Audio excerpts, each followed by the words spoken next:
And in my head, I went, I think you're going to really regret saying that. And as soon as I stopped thinking about the money and I started thinking about serving, customer service and serving and living out the mission of my why, and money became the byproduct, that's the day the money really came. I would never enter a 50-50 partnership again.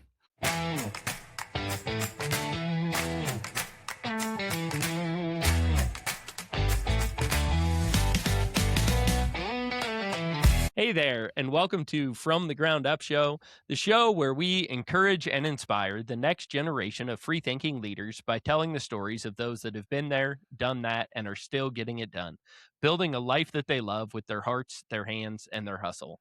I am your host, Eric Loden. If you guys enjoyed the show, take a moment right now, pause the show, send it to a friend, send it to your friends at work. We really rely on you guys to get the show out there and spread it. If you would like, share, follow, subscribe, all the things on YouTube, your favorite podcast platform, and on social media, you should be able to find us on any of those at From the Ground Up Show. And don't forget to check out our online store for all your From the Ground Up Show merch. That is shop.fromthegroundupshow.com. So today I'm pretty excited. I have Mr. Chris Zimmerman joining me.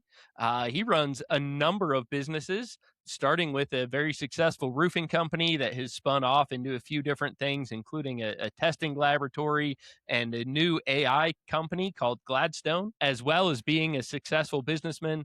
Chris is a husband, a father, and a follower of Jesus. As a contractor, I know the importance of having what you need when and where you need it. That's why I use MacArthur Company. MacArthur is a national company with branches throughout the United States, but they are employee-owned with a commitment to service. The best products, the best prices, and only the best service. Give them a call to find the branch nearest you or hit them online, macarthurco.com. While you're chatting with them, ask them about their customer incentive program so that you can start earning points towards your next vacation. So, Chris, thanks for joining me. Yeah, absolutely, man. I'm excited. I'm happy to be here. Awesome. Well, we will dive right in. The first thing we like to do with every show is just learn a little bit about you. So can you tell us a little bit about your life growing up and, what got you to where you are today? Yeah, I often have said that I'm like the most blessed person that's ever been. I had a really good upbringing. My dad and I were very, very close. He's passed away, unfortunately. But I grew up in a pretty standard Midwest household. I'm born in Michigan, but we moved when I was about 4 years old to Cincinnati, Ohio, and that's where I've been ever since. I have a brother and sister that are older, took very good care of me. So a really good, strong family unit. Being the youngest, and I was the youngest by a decent bit, my dad had a lot more money, than my brother got to come up with. And so my brother went to public school. My sister went to public school until high school. And then she went to like a Catholic all girls school. And I got sent to private school in the 4th grade. And, life's been honestly pretty easy. There's a lot of guys, especially in roofing, that have trauma and difficult backgrounds and things like that, and I'm very sympathetic to that. But I was a fortunate one, and I had a really good, like I said, family unit and upbringing, a good education. I did go to college. I was not the most studious guy out there. I missed a lot of classes. I had a lot of fun in college, but I did get a degree. And bounced around a bit in my 20s, came back to the trade, so to speak. And I opened At Your Service really as a remodeling company in 2005. Okay. And was doing more kitchens, baths, basements, things like that. And then it was really around somewhere in the 2010 to 2012 range where I kind of came back to the business, and it transitioned into roofing. And I've had a lot of different businesses over my life. My first one, I think I was about 13. And currently still have quite a few businesses, and but have been in and really kind of dedicated to the roofing industry since roughly 2010, 2011, somewhere in there, and have kind of found a home here in the roofing industry. Well, you mentioned there, you said you came back to the trades. Is that something that you grew up with? Was your dad in the trades as well? So my dad was really a pioneer in the single family real estate investor realm. Okay. And back then, this is the 1980s, the 1990s. There were things called assumable mortgages, where if somebody was didn't want their home anymore, a buyer didn't have to go get their own financing and buy the house. They could assume that person's mortgage, just take over the payments. Yeah. And so he was a very early adopter in that and did pretty darn well. But he always had, houses that as a tenant moved out needed to be fixed up. And so he had a crew of guys that were with him for about 15 years doing all of those rehabs. And when he retired from the real estate game, he really kind of felt bad. What am I going to do with this crew? They've been relying on me for 15 years for work. So he opened up a roofing and remodeling company really as a side hustle. It wasn't an income driver for him. It Yeah. was really just to keep that crew busy. So at that point, I was in high school and college, and so I would work there in my winter breaks and summer breaks and things like that. So I grew up in and around those. I'm a real estate investor myself, and for my early years in that, I was doing my own rehabs, and so I've been in and around the trades a long time, but that was never something I wanted to do. I went to, like I said, I had a good education, went to a good school, and really saw myself more in the world of finance and investing and things like that. So I had the company in 2005. I stepped away for a year or two just to try my hand at some different things. Most of those were failures, or mild successes at best. And really, then what brought me back in, and I get this question a lot, like, what brought you to roofing? And I say jokingly, but it's true, desperation, Mm. which is probably what brings a lot of guys into the roofing space. So, I don't think there's a lot of little boys dreaming about one day being a roofer. And so when I came back to it, I had really good success. And the money was honestly just too good to really draw my attention anywhere else. Yeah. And then I really fell in love with it and have enjoyed a career in the roofing industry and all of the different things that I've been able to do. But that's kind of what brought me back. Okay. And you mentioned a college education and kind of having your eye elsewhere. What kind of a degree did you get? What did you go to school for? So I went to Denison University, which is a small liberal arts school about a half hour east of Columbus, Ohio, and it's a good school. I graduated with a degree in economics, and a lot of people ask like, "Oh, well, that did that translate well to running a business and things like that?" And it probably could have. To be quite honest, I wanted to go to school for business administration or some of these types of things, and then got there and they didn't really have that major, which shows you how much research I did.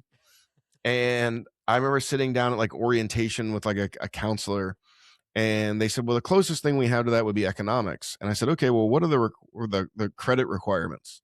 And they said, "Oh, it's actually got the fewest credit requirements of any major offered." And I went, "Sign me up. I'm done. That's the one for me."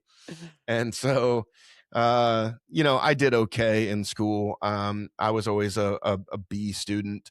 I did just enough work to keep my parents off my back to graduate, get my piece of paper, my diploma, and have put as little effort as I could into it.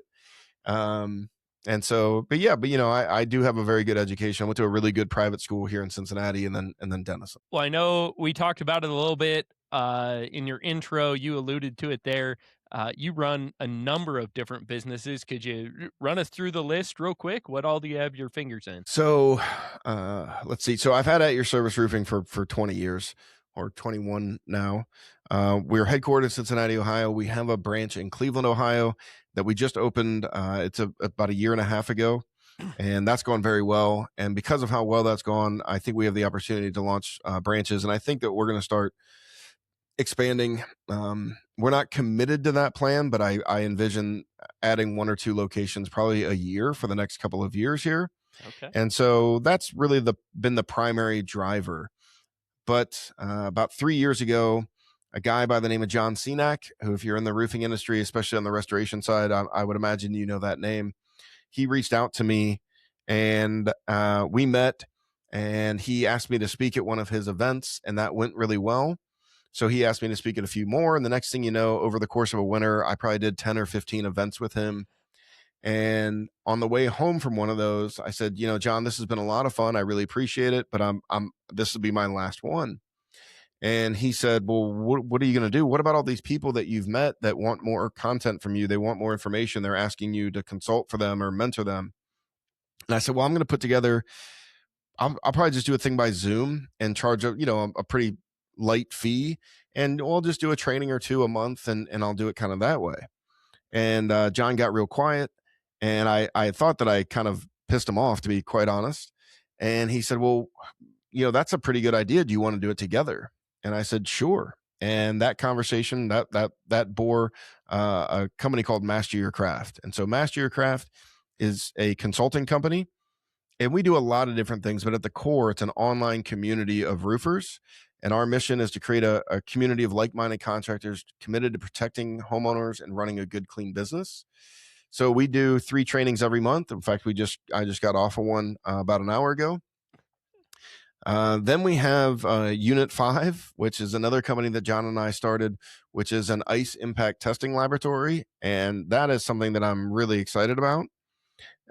We are collecting just a mountain of data about products and how they survive impacts, the age of the shingle, its relevancy, the decking, where you're learning so much that's never been really discovered or looked at before. Mm. And actually, originally we were going to market this product to contractors where they could take a shingle off the roof that they felt was hail damage, and maybe the insurance company said it wasn't, send it to us.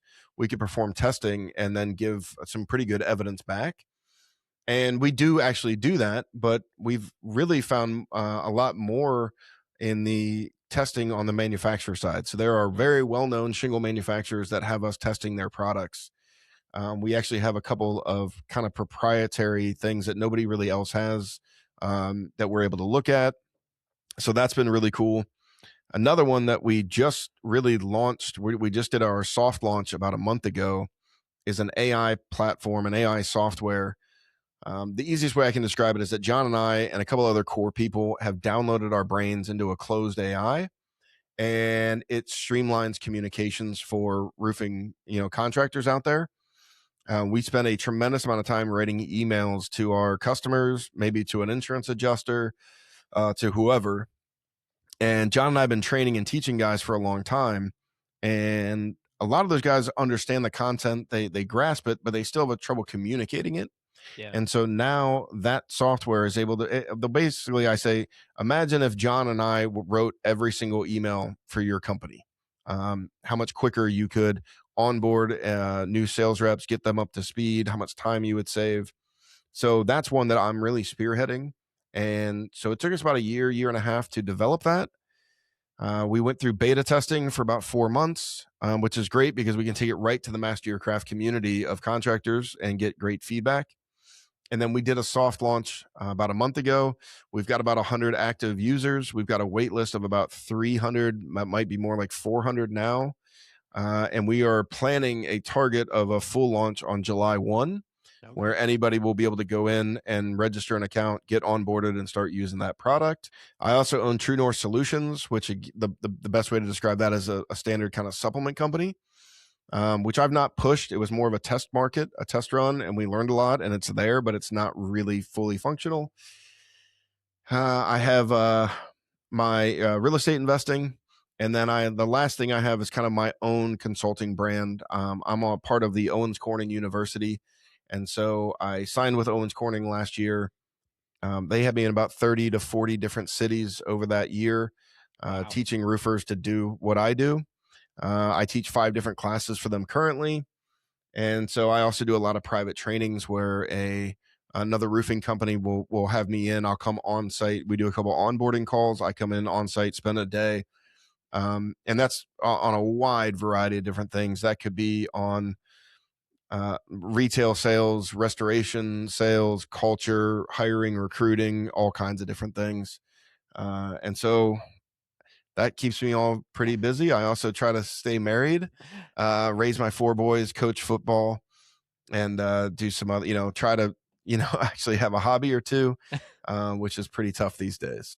Yeah, it sounds like, maybe the only thing you don't do is sleep. Luckily, I really don't require a ton of sleep. There are these guys out there, these anomalies that they only need like an hour or two of sleep, and I wish that was me. But I can function pretty good on about 5 hours. Okay. Um, so I will say that there's some gray in this facial hair now, and hitting before 40, it was unlimited energy. I said this to a friend of mine. We were all hanging out, and he goes, man, I'm gonna call it the night and head home. And I said, well, you don't want to hang out? He goes, no, I'm really tired. And I remember thinking, no, you're choosing to go home and like go to bed.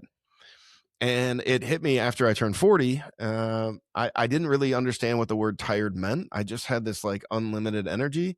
And so now I'm 45. And for the last, 4 or 5 years, I've had to be a little bit more measured. I have to really think about where I'm putting my energy and where I'm spending it. But I also find that the more that I do, the more energized I am. And I Yeah. get bored very easily. So it's working so far. Okay. Well, you mentioned, you had a few other businesses or careers that you tried before coming back to roofing. Can you tell us about some of those? Oh, um, when I was my dad was a very sharp guy, and he and I were very, very close. And when he sent me to private school, he would drive me there. So it was a half hour there and a half hour home every single day. And he was really teaching me and grooming me for business and entrepreneurship. And so I went to him at 13. I was a freshman in high school, and I was always very young for I'm a September birthday, so I was always very young for my grade. And I said, Dad, everybody's playing paintball. I want to play paintball. And he goes, great. Yeah, that sounds awesome. And I said, okay, well, a setup, a gun, a mask, an air tank, it's like $1,500. And this is back in like the early 90s. Yeah. And he goes, well, I'm not paying for that, but I'll show you how you can pay for that. And so we got a wholesaler license, and which I could buy direct from a wholesaler at about 40% off retail. And then I would go and sell all of that to my buddies at, kind of split the markup, and very quickly earned enough money. And so that was my first business. When I was 16, he bought me a little Ford Ranger, a trailer, and some lawn equipment. And, I had to pay him back for those things. But I was knocking doors at 16. Can I cut your lawn?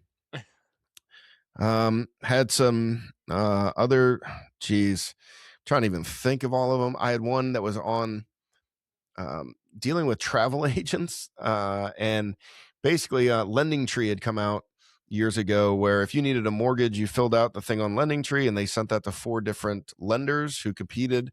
And so I did something similar using travel agents to book, vacations. Mm. I've been in digital advertising, just a lot of different things. And like I said, mild success to epic failures. But I learned a lot, and then was able to really apply a lot of those lessons to help me avoid those future mistakes when it got, into roofing. Man. Okay. Well, um, tell us a little bit about building your roofing business. How did you get started? What did that look like? I said in 2005, I started at your service, but it was more remodeling and things like that. Yeah. And then I stepped away for a few years. And what brought me really back was I had come out of a failure, and had pretty much blown through my savings. And I was married. I think my third son was on the way. And I was really at a crossroads. And I'm wondering, maybe I'm not really cut out for um, entrepreneurship or business. Was feeling pretty deflated. And I met with a guy, a business consultant that my dad knew, who's still my business consultant today. And he said, Chris, you got to get a sales job you can sell. Get a sales Mhm. job. You can meet your quota in 20 to 30 hours that most guys take 40 hours. And you can use the rest of the time to kind of plot your next move. And so my brother-in-law had been telling me about this guy who had a roofing company and did door-to-door sales, and that I would be good at it. And it had been encouraging. And I didn't want anything to do with that. But with enough desperation, I thought, okay, like if that's what I got to do. And so my first year in that, doing door to door sales, I sold about 1.2 mil, somewhere right around there. And Yeah. this is back in pricing per square was like 260 a square, where now it's more like 600 a square. Yeah. And so that 1.2 is more like 2.4 or two, somewhere between 2.5 probably and 3 mil. And so I was desperate enough that I was grinding, I was hustling, but I was good at it.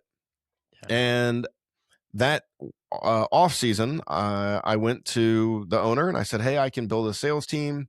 I think I can do more here. I can blow this thing up a little bit. And I just need a percentage of my team or some type of a small percentage of ownership. We got to work out some type of compensation plan."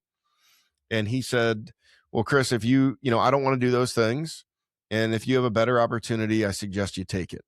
And I Mhm. remember very clearly where I was and him saying that. And in my head, I went, "I think you're going to really regret saying that." And he and I are actually friends to this day. And we've had this conversation and joked about it. And he's like, "Yes, I do actually regret saying that." So my business is I think a bit larger than his is now. And but he's a great guy, and I'm glad to say that he and I are still friends, and we talk quite often. And you know, I had increased his business so much in that year that he needed additional crews, and so he actually hired my brother-in-law to run crews. And so when he didn't want to kind of grow or pursue that opportunity with me, I went to my brother-in-law and I said, "Well, I'm selling him and you're installing him, so why don't we just go out on our own?" So I reopened at your service, partnered with my brother-in-law, and we were off and running. And we did that for about 8 years, I think it was, somewhere around there. And then, and my brother in law and I were 50-50 partners. We got along very well. There was very little friction. But after 8 years, I really wanted to grow. I saw more opportunity. I wanted to keep pushing. And he wasn't, that's not what he wanted to do. He Mhm. was, I think he said something along the lines of, "Chris, we both make really good money. We're really comfortable. Like, I don't understand why we're trying to do more." And he and I were able to find compromise in virtually every situation for 8 years. But when one wants to grow and the other one wants to stay where they are, it's not that one's right, one's wrong, but how do you compromise with that? Yeah. I mean, those are at direct conflict. And so we went through a year of meeting with we created a board of advisors who had no authority, but they would help us communicate and problem solve. And after a year of that, it was clear that there really wasn't much in the way of a solution. And so we decided I ended up buying him out. And, and then at that point, I mean, just within a couple of months, I bought a building, I bought a fleet of vehicles, and we started kind of pushing. And the company did well. It didn't explode, but it did well for a number of years. And then of course, last year we expanded into the Cleveland market, and we now have the opportunity to expand into a lot of different markets, and that's something that we're hopeful to accomplish. Man, that's great. If you work hard or train hard, you know the frustration of cleaning sweat out of your clothes. Most detergents just don't do it.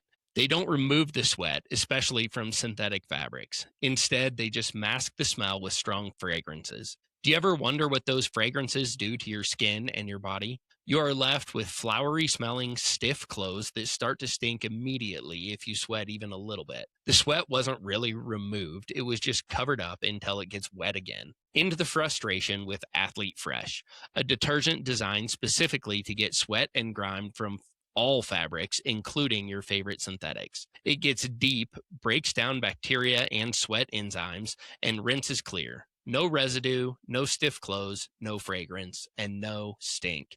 Athlete Fresh will actually clean up the residue other detergents leave behind. Athlete Fresh is environmentally friendly, and 5% of every purchase goes to charities. Check them out at athletefresh.shop/from the ground up show. Again, that was athletefresh.shop/from the ground up show. So, what was it that gave you the big push to want to grow? I know you mentioned you and your brother-in-law kind of just saw things different ways, but what was your perspective? Why not just sit back and be comfortable like he was advocating for? Yeah, that's a great question. I think there's two major reasons. I mentioned earlier I get bored very easily, and if I'm not solving problems, if I'm not producing something, I get very bored. I get restless. It's not good for me. So that's one answer. The other is there's a verse in the Bible. It's Luke 12:47 and 48, I believe.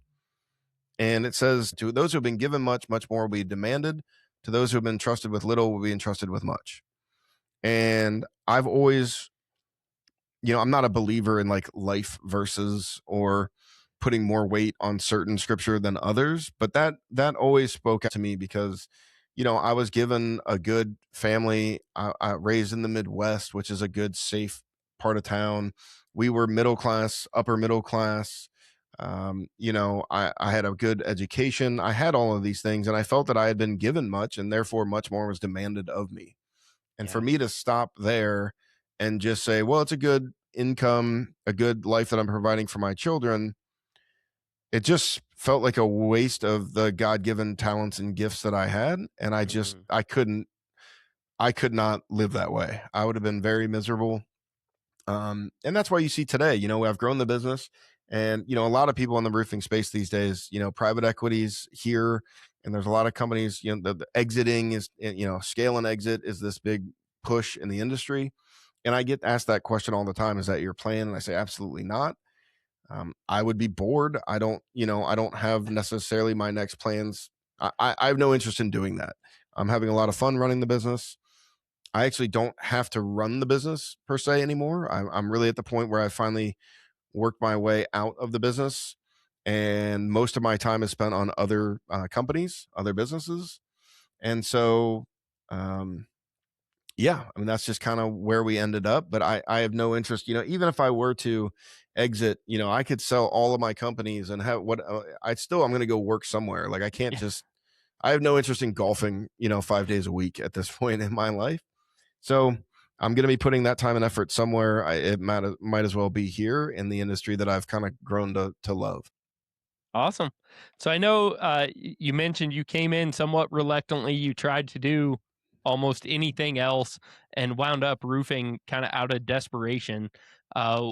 What was the turning point where you really decided to go all in and say, "Okay, I'm committed here. This is what I'm going to make my career about." So I stayed in roofing for a long time, like I said, because the money was just too good to go anywhere else.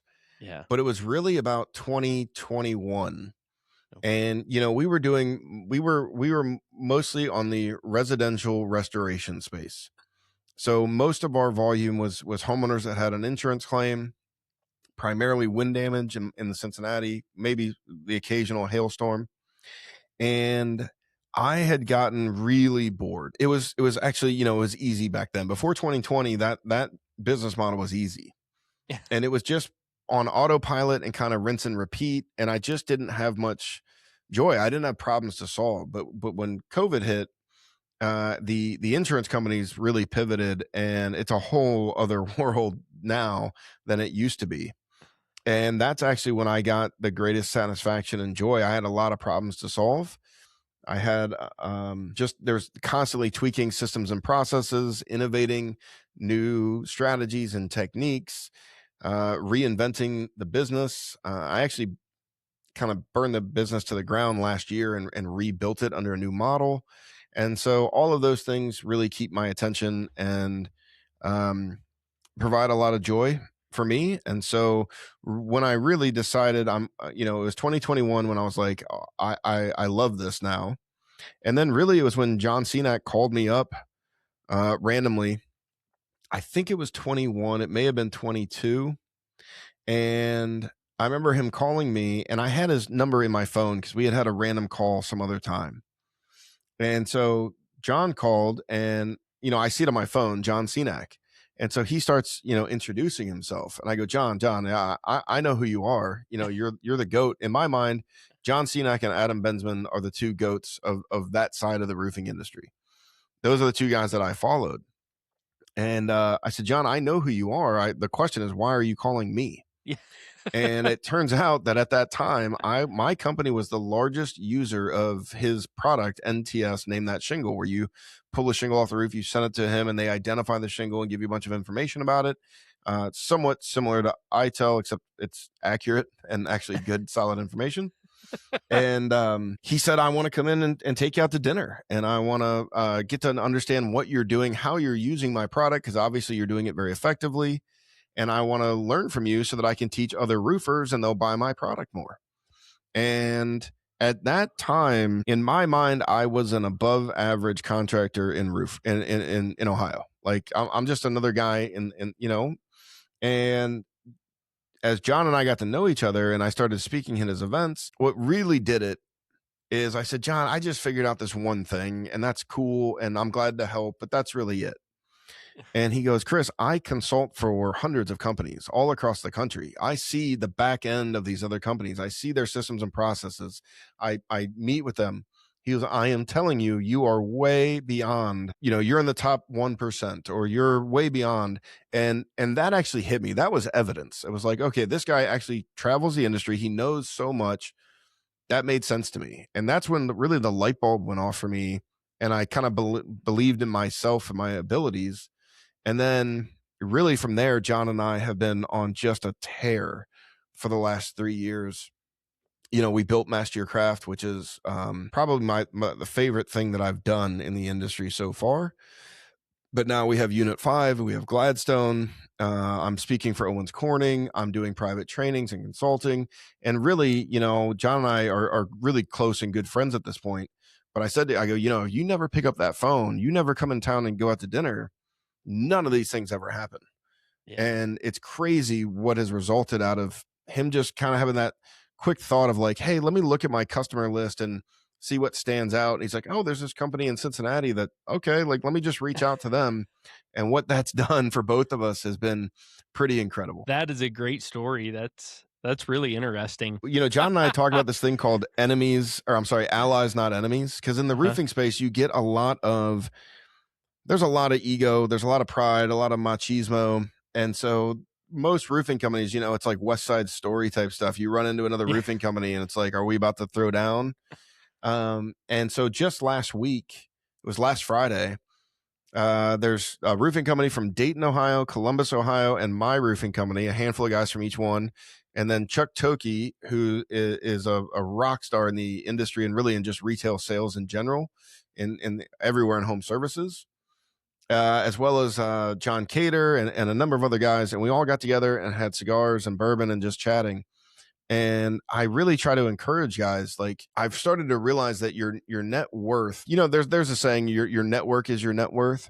Mm. And I think that's become a lot more true to me, but it's really your reputation is your net worth. And what I mean by that is because of the network and the people that I know and making allies and not enemies. If my roofing company goes under, something happens and I lose everything tomorrow, there's a lot of guys out there that are very successful that I have a good relationship with, that I have a good reputation, and are going to be like, Chris, I'll pay you really good money to come here and run my roofing company, or let's form a business and do this. And so that's been a lesson that I've learned. And I try to encourage other guys that I consult and master your craft. Like, sure, there are companies out there that you don't align with. Your vision and values are not the same, and I would keep them at arm's length. But there's a lot of roofing companies out there. Like, if you're listening to this and you're a roofing company owner, there's roofing companies in your market that share your vision and values and do things the way you do them for the most part. And you need to know those guys. Like, go out to lunch, get coffee, have conversations, because they're going to spark light bulbs, for you, that are really going to help, and you're going to do the same for them. And it's really been a big lesson that I've learned, and I really try to preach as much as I can over these last few years. That's some great advice. And yeah, I can appreciate that. When I was in business, most of my competitors, we still got along well. We'd go out to lunch, we'd spend time together. It's way more fun to do business that way than when you're at each other's throats and threatened by each other as well. So I know Absolutely. you mentioned you've kind of worked yourself out of the business, and you don't have to be involved as much as or really at all. What did that process look like? What were the key components, and how long did that take? It took longer than I wanted it to, I can tell you that. And it's not my first attempt. There's a guy named Dan Walrack who is a industry leader in the roofing industry when it comes to door-to-door sales. And he and I had this discussion at the IRE, the International Roofing Expo, about he and I are old guys now. We've been in the industry for 15, 20 years. You That's don't pretty have to be abnormal. old to be an old guy in roofing. That's right. I mean, if you've been doing it for like 3-4 years, you're already at like the top of that chart. Yeah, But there's not a I lot of put in guys that have been about in it 15, 22 20. years, and when the young guys started looking to me, even my competitors talking about how long I've been there, and like, oh wow, yeah, I guess I've been here longer than everybody else, but I'm not old yet. What do you? Well, I mean, at 45, I'm starting to feel a bit old. But yeah, you're exactly right. It didn't take long. I mean, at one point, I'm in my like late 30s, and I'm technically an old guy. I'm seasoned. I'm a vet. Yeah. And so we're talking about, is it easier back then or easier now? And again, I kind of forgot where I'm going with this. Sorry, the question was, how did you work yourself out of the business? Work Sorry, yourself out. Sure. I interrupted you there pretty bad. No, you're good. You're good. And so I had tried a couple of times and failed. And when see, Dan and I didn't have Master Your Craft when we were coming up. We didn't have Adam Bensman and John Cenac really out there. That was kind of later in our career. At our time, there wasn't all the social media networking and podcasts, and you just had to figure stuff out. And so when it comes to working myself out of the business, I just had to figure it out. And now there's a lot of resources out there. I mean, me for one now, but there's a lot of guys out there that can consult you and help you accomplish that. And so if I had to do it all over again, I could do it much, much faster. But it took me 5 years, roughly, I would say, to really get to that point. Now, that wasn't my main focus, but it wasn't really until last year. I don't want to say I built the team. In a lot of ways, the team was built even without me, but it's really about having good people. And so I've got a guy named Nolan Snyder, who's an absolute monster. I mean, he's 23 years old and he's already kind of a legend in the industry, but he's my general manager. I've got guys like Frederick Heberling and Jeff Earhart, who are my like point people in the two different branches. And Greg Snyder, who it's funny is in Cleveland. That's Nolan's dad, but he's actually, I'm looking at him through my door here in my office. He's in town. And so because of what I was doing, putting stuff on social media, doing the speaking events and different things, it was able to attract talent, and they kind of came to me. I was able to recognize that talent, and that team is what's really helped me. And so that's kind of an unfair advantage. A lot of guys can't do that, but there are certainly other ways that you can do that. You need to be able to, be open. You got to be willing to delegate. So many roofing owners, there's a book called The E-Myth. And if you haven't read that book and you're in the trades, you should read The E-Myth Revisited. And it talks about the three levels. There's the technician, the manager, and the entrepreneur. And that's really what it's about. Like, if you want to progress from a technician to a manager, you have to let go of the technician responsibilities. You can't do both. And if you want to transition from the manager to the operator, the business owner, the entrepreneur, you got to let go of those other things. And that's probably the hardest thing, is the owner's mindset of no one else can do these things. No one else can do them as well as me. If I let other people do it, it's going to harm my business. And you've got to really put trust in good people. And I mean, you still have to measure and monitor and hold them accountable, but you got to be willing to trust those people to delegate some of those tasks, let them operate, let them make some mistakes as well. And I think you're going to find that people are more capable than maybe you thought. And your ego is going to be hurt because you're going to realize that you weren't quite as critical as you thought you were. Yeah. But if you can do those things, you can get out of the business. And now, the old saying, right? I work on the business, not in the business. But what I do, honestly, at this point is mostly working on other businesses. Now, those other businesses are also aligned to the roofing space. My team we have a vision, and they understand that I'm accomplishing that vision in these other things that I'm doing.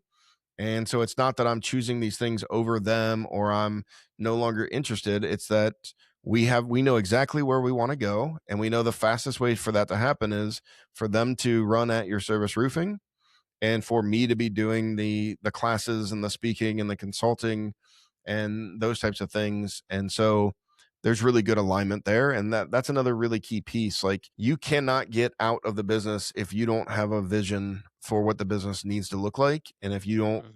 communicate that vision and reinforce that vision, I don't want to say constantly, but repeatedly. I know one of the ways that we do that At Your Service is we have a State of the Union address quarterly.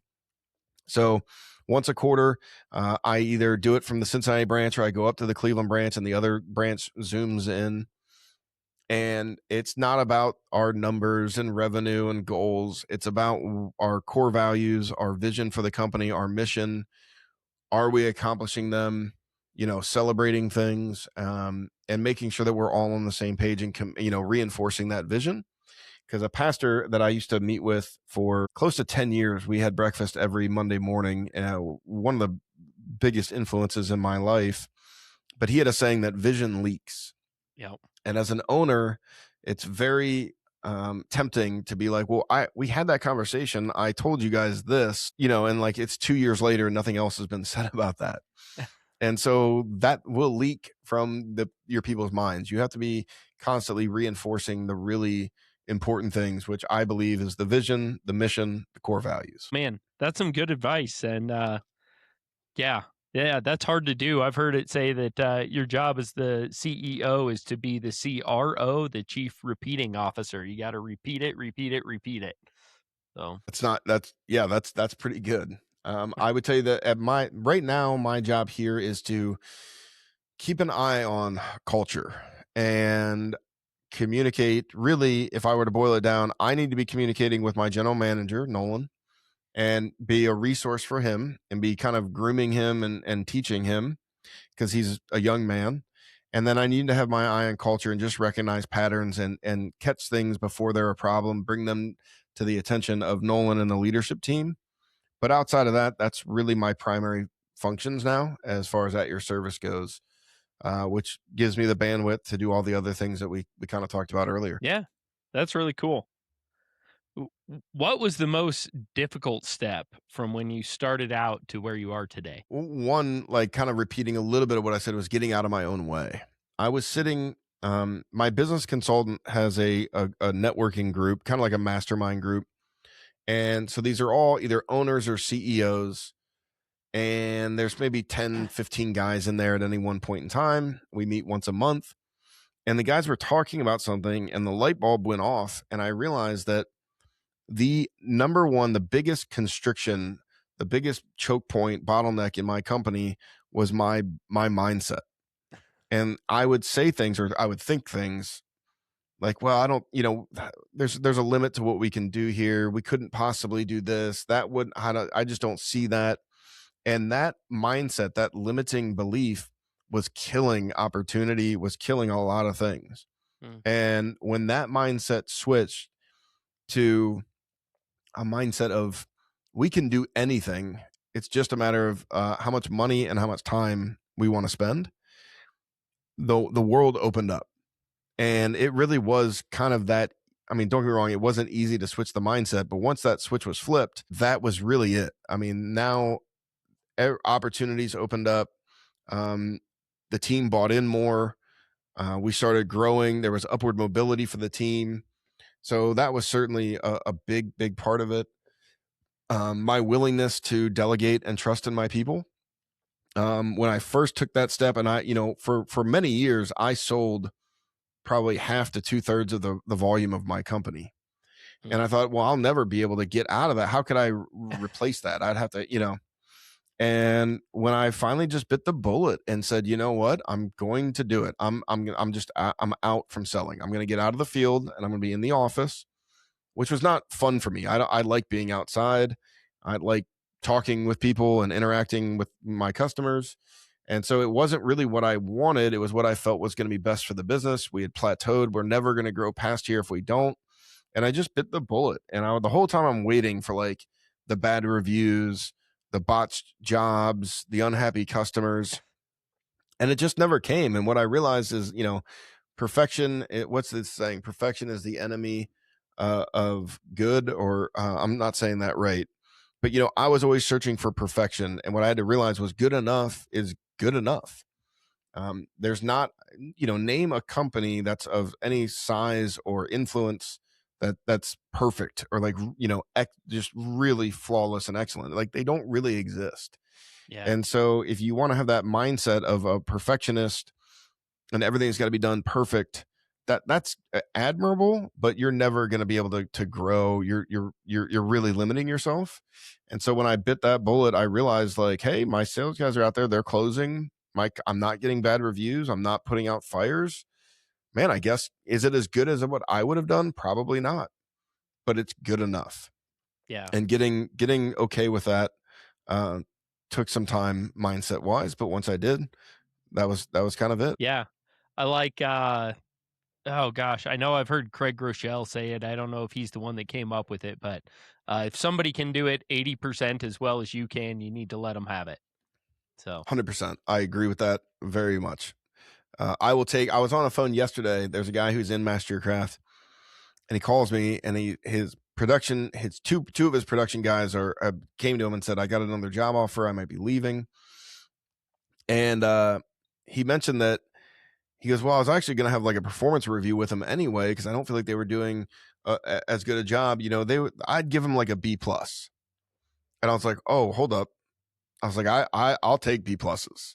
yeah. Like if they're doing a B plus, that's good. I would try to retain those guys if I were you. Like you're never going to find employees, especially salary employees, that care about your business the way that you do, that have the same drive, the same ambition. And, if you can get, these are people that are saying, hey, I just want a job, maybe a career, but I want to put in my time, make my money, and then go back to my family. And there's nothing wrong with that at all. Yeah. But don't ever expect those guys to then innovate and, create new systems and processes. And, that's just not the way that they're wired. And so, yeah, as far as like employees, B plus is a sweet spot. I'm like, I'll take anywhere in the B range. That's great. Yeah.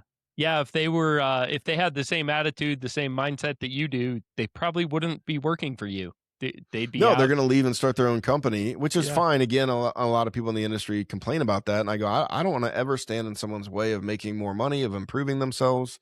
Now, granted, there's a lot of guys that leave and go start a company that are not really kind of qualified to. I don't think it might be going to be successful. I've had conversations with guys and I said, listen, if you want to go and start your own thing, that's great. You can do that.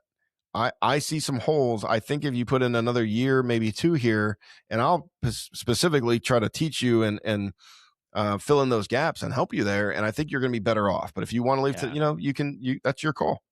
But yeah, exactly. If someone's an A player, they're probably not going to stick around very long. And that's why I think B is like the sweet spot. Like a B minus guy is like really the sweet spot. I can probably level him up to a B plus. He's probably not going to leave. He's going to be content and happy. So no problem with B players. So I know you mentioned you love being out in the field. You love interacting with customers. What is your favorite part of your job? And then what is your least favorite? Well, now I would say that my favorite part of my job is teaching. When I'm doing these classes and consulting, if I'm doing an Owens Corning class or a Master Your Craft class, I'm in a room full of 75 to 150 roofers and I'm teaching. And that's a lot different than speaking, which I didn't quite understand those two until I was asked to do a keynote at RoofCon, which is a big national roofing conference. Yeah. And that wasn't teaching, that was a speaking. And I realized that I'm appreciative of the opportunity and I enjoy doing it, but speaking it doesn't like fulfill me or bring me energy, but teaching does. So that is certainly one. And then the other is innovation. Like I'm constantly looking to become more efficient, to solve problems, create new things. And so that's probably right now, and you see that with John. We've got Master Your Craft. We've had it for 3 years, but we're actually in the process. Maybe by the time this comes out, we'll have already made the transition. We're going to completely reshape how Master Your Craft works. Like I love the brainstorming and hey, where are we failing? Where could we improve? Where could we be better? What if we did it this way? And so now, and we've got the AI program that I've been working on, the impact testing laboratory. And so those are probably my favorite things, teaching, because I see direct results. I see guys who are hungry for the information, that are going to implement the content, and I get the feedback from them. I get a text every day from somebody in the industry that's like, hey, you spent this time with me, or I learned this, or whatever, I did this, here's the result. And like, that's incredibly rewarding. I feel like we're raising the standard in the industry. I feel like I'm having a positive impact on those people, their lives, their customers. And then now I get the chance to really like innovate and do things in a really kind of creative, different way. My least favorite thing, I struggle with this, because I would say managing people. There's a big difference between leadership and management. And I'm fine to lead. I can embrace that. I like that. I'm used to that. But managing is really just sucks the life and the energy out of me. So luckily, that's something that I've been able to delegate and hire people and trust in people to do. And I don't have to do that too much, but I still do have to get back in some of those. And dealing with people's emotions is difficult for me. And I'm sympathetic, I'm empathetic to them, but when they're harming the mission, that's difficult for me. And so whenever I have to get back into management, and again, it's that E myth, right? You got the technician, the manager, and the entrepreneur. Like, I'm meant to live in that third realm. That's just the way that my God-given gifts and talents. And when I have to step back into the manager role, I hate it. I mean, I am trying to get out of there. I'd rather be the technician than the manager. You know what I mean? I'd rather just go back in the field and sell and inspect roofs and do all that stuff. So that's probably my least favorite thing. What has been the scariest thing that you faced in building your business? When were you most afraid? There's a few that come to mind. One is, once we grew the business, I think that we're at around 30 W-2'd employees. And so there's fear there. Like, one misstep of mine, one miscalculation, one bad decision will have real impact on other people's, families and ability to provide for their families. So that's scary. I can get out of that space pretty quickly by going, listen, I trust myself more than I trust most other people. And so I think they're in better hands being an employee at Your Service than being an employee at most other places. So it is what it is. You just got to accept that responsibility and keep plowing ahead. I had some fears early in the career that, there's always been this fear on the restoration side of the business that, like, oh, these insurance companies are going to do these things. They're not going to keep paying for roofs. They're not going to, whatever, the sky is falling. And there were many times in my career where I was like, okay, I just got to grab opportunity as best I can because it's going to go away. And that was always a bit scary. I tend to, early in my career, August is tough. There's a cycle where, when you get to the end of like summer break for students, I think there's a lot of people, homeowners, that don't want to deal with anything because they're just trying to get their kids back to school, get back into their normal rhythm, and they don't want to make any decisions. They don't want to take on anything right now. And the pipeline gets low. Every August, it starts getting pretty thin. And then without fail, it runs back up in the fall, because you get people that, oh, I know I got to get it done before winter. I waited, you know what I mean? And there goes the pipeline again. And early in my career, man, I would wake up in a cold sweat many times going, what's going to happen? What if we run out of jobs? What if this happens? What if that happens? And really, through being in the mastermind group and under my business consultant and what he had done to shift my mindset, as well as my relationship with John and what I had learned and where we were going, those fears eventually kind of went away. But man, there were times where I would wake up, having a nightmare about we ran out of work, the business went under, this happened, and just freaking out. And so there's a tremendous amount of stress in this. You might see guys on Facebook and they look like they got it all together. I got a lot of guys that reach out to me and they go, hey man, by the looks of it, it looks like you're just killing it. Congratulations. And most of those guys are smart enough to be like, it looks this way. I hope it's that way, And it's like, yeah, it depends on what day you ask me. There's days where I feel like I'm on top of the world. There's days where I'm like, I need to go to bed and not wake up for a couple of days. So, um, Elon Musk posted something I saw, and it said, my normal level of stress would cripple most people, and that's a paraphrasing there, obviously. But I do think about that. I've got a lot of friends and even people in the industry, and they talk about their day and things, and I'm like, man, if you lived one day in my shoes, you might have a breakdown. Like, the amount Yeah. of different payrolls and different fires that are coming up and that need to be put out, and problems that need to be solved. And so you just learn to embrace it. It just becomes your new normal at some point, and you just deal with it. So yeah, I don't have much more advice than, I coach football, and I told my son, he's 10 years old, and I'm giving him the speech from like the movie The Program, which I don't know, back in the 90s, but the coach is like, are you hurt or are you injured? Like, if you're Yeah. injured, that means you can't play. If you're hurt, I don't care. Like, suck it up and get back out there. And that's kind of the same thing when it comes to owning a business or multiple businesses and dealing with that stress. Like, are you hurt or are you injured? Like, if you're injured, if you're depleted, if you're really struggling, yeah, you need to get with a business consultant. You need to get with a coach or a mentor. Like, you need to be poured into. You need some things.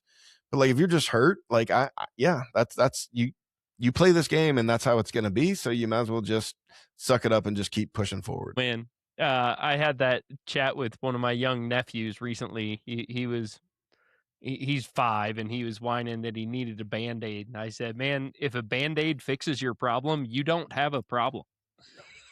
That's right. That's right. Like, what do you Yeah. think this is going to do? Yeah. Yeah. If you're bleeding bad enough that you need to worry about it, a Band-Aid ain't going to fix it. So That's right. love that.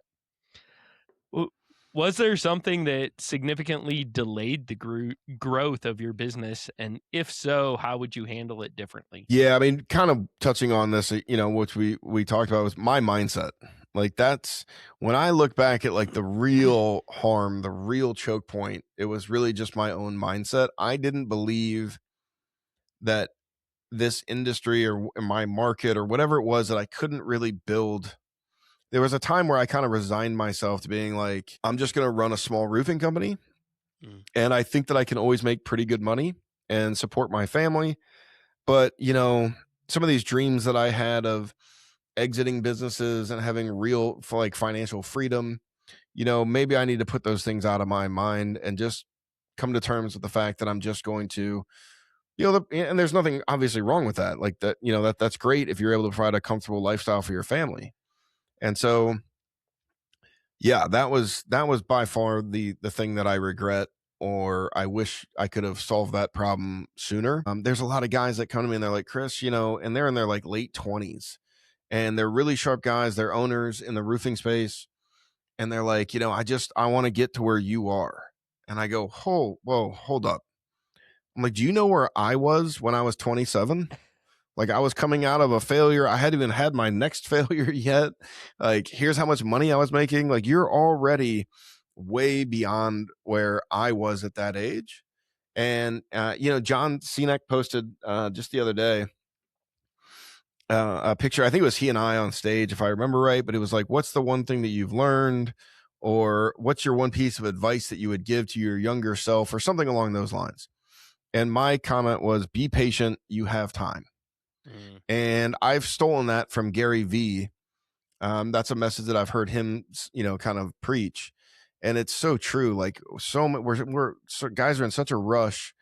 Our culture, instant gratification is a big thing now. You see guys on Facebook flexing with their Lambo and their Rolex or this big apartment complex job or whatever it is, and you feel like you're behind. You want to get there fast. And I go, if you're able to get, most likely, if you want to go fast, you're probably going to fail. Even if you get there, I don't think it's going to be the reward that you want, and it's going to be like a house of cards. It won't have a firm foundation, and you're still going to be struggling to maintain it. If you just slow down and you're patient and you build a solid foundation, then you're going to get where you want to be. You're probably going to get there pretty quickly anyway. It might take you a little bit longer, but it'll be a lot more rewarding. It'll be a lot more stable. And so I've watched so many companies here in my local market. I've never heard of them. They came out of nowhere. They blew up. They were everywhere. And then 2-3 years later, poof, they're gone. Yeah. And it's the whole like slow and steady wins the race. And that's very easy for a guy 20 years in the industry, middle-aged to say. If I would have said that to myself, in my 20s, I'd have been like, yeah, cool advice. I don't care. I want to run fast. So I get that it's hard to actually, implement and do that. But the one thing I just remind guys, like, slow down, be patient. You've got time. Like, don't be lazy. Don't, not do things, but you don't have to like rush through them. You're going to learn so many lessons along the way that once you get to your 30s or 40s or whatever it is, you're going to be so much better off. Yeah. I can relate to that a lot. While you were speaking, it brought to mind the gunfighter's mantra. Slow is smooth and smooth is fast. And I think I can relate to a lot of what you were saying. That there were a long period of time where I was the biggest bottleneck in my business. I maybe wasn't afraid of growing, but didn't want to grow. Kind of like I had all these opinions about, well, these big companies, they don't have the control, they don't have the quality, they don't take care of their customers, they don't take care of their employees, and I intentionally kind of bottlenecked it.